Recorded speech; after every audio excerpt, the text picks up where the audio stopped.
If you book a flight to Montreal today, you'll probably land here at Montreal Trudeau Airport. But that wasn't always the case. In the 90s, if you flew to Montreal from overseas, you would have landed here instead.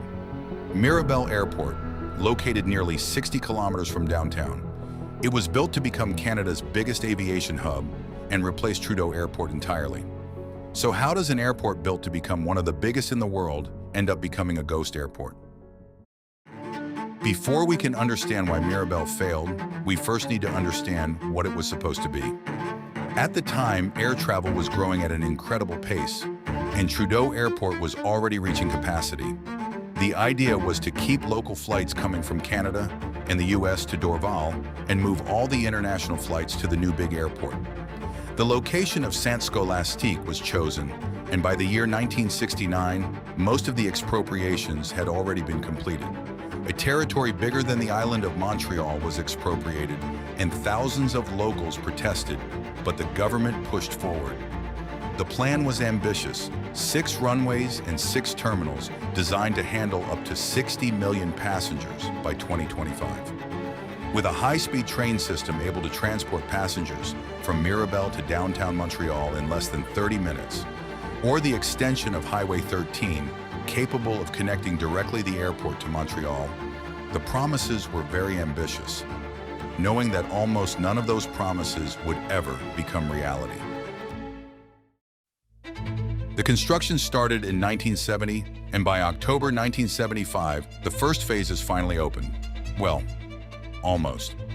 With the 1976 Olympics approaching, the government was under pressure to showcase a modern and ambitious Montreal to the world. That was not negotiable. The world would be watching Montreal, and the government wanted to present a modern image of Montreal to the world. But the reality was far from what it was supposed to look like. For passengers, the problem started the moment they stepped off the plane. The promised train didn't exist. The highway connection was still unfinished. Instead, travelers had to squeeze onto shuttle buses for the long trip into Montreal, a trip that could easily take more than an hour and a half. But getting to Montreal wasn't the airport's biggest problem. The real issue was that Montreal now had 2 airports. Let's say you wanted to fly from London to Toronto. Your international flight would land at Mirabel, but your connecting flight to Toronto would most likely depart from Dorval. That meant collecting your luggage, boarding a shuttle bus, traveling nearly 60 kilometers across the Montreal region, checking in again, and hoping you made your next flight on time. And passengers weren't the only ones dealing with these problems. Airlines hated the split airport system too. Let's say an airline wanted to offer a route from Paris to Montreal and then connect passengers to cities like Toronto, Ottawa, or Vancouver. International flights arrived at Mirabel, but many domestic flights departed from Dorval. Instead of keeping passengers in the same airport, airlines had to send them across the city. It was inconvenient, expensive, and made Montreal a much less attractive hub than airports like Toronto or Chicago. As a result, some airlines began reducing their operations at Mirabel, while others started looking elsewhere. And while Mirabel was struggling, Toronto was booming. Unlike Montreal, Toronto offered airlines a single airport where domestic and international flights operated together. Connections were easier, operations were simpler, and passengers could transfer without leaving the airport. As air travel continued to grow throughout the 1980s, more and more airlines chose to expand in Toronto. Instead of becoming Canada's main gateway to the world, Mirabel was slowly being overshadowed by Toronto Pearson. As Dorval was supposed to shut down in 1982, Mirabel was supposed to replace it. Instead, the 2 airports were competing with each other, and Mirabel was losing. By the 1990s, it was becoming clear that the original plan wasn't working. So rather than forcing airlines to stay at Mirabel, airport authorities decided to bring international flights back to Dorval. And as airlines followed, Mirabel started to empty out. Year after year, fewer and fewer flights operated from the airport.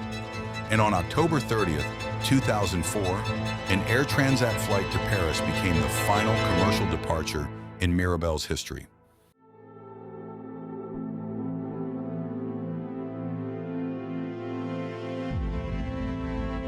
After 29 years, Mirabel International Airport had officially closed.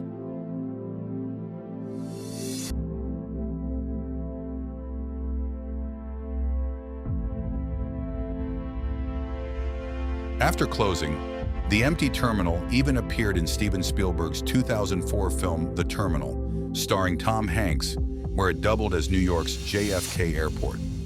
But even Hollywood couldn't save Mirabel. After the airport lost its passenger traffic, the massive terminal stood mostly empty for years. What was once meant to welcome 60 million of travelers in 2025 had become a silent, abandoned building. For years, the terminal remained standing completely empty, and eventually the decision was made. In 2014, the passenger terminal of Mirabel was finally demolished. What remained for now is a completely empty hotel and 2 enormous runaways.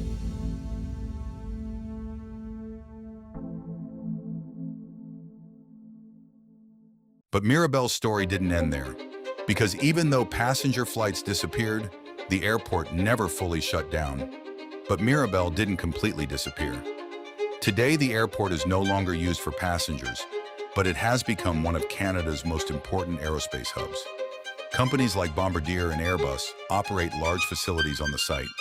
Parts of the aircraft production chain still take place directly on the former airport grounds, keeping the site deeply connected to modern aviation. Cargo flights also continue to operate from Mirabel, making it one of the busiest freight airports in Canada. In 2019, the airport officially went through a rebranding, becoming part of the Aéroport de Montréal network under a more unified identity, alongside Montreal Trudeau Airport. Even though its passenger era is long over, Mirabel is still an active industrial and logistics site. But none of this changes what it once was meant to be. An airport built for tens of millions of passengers that never became one.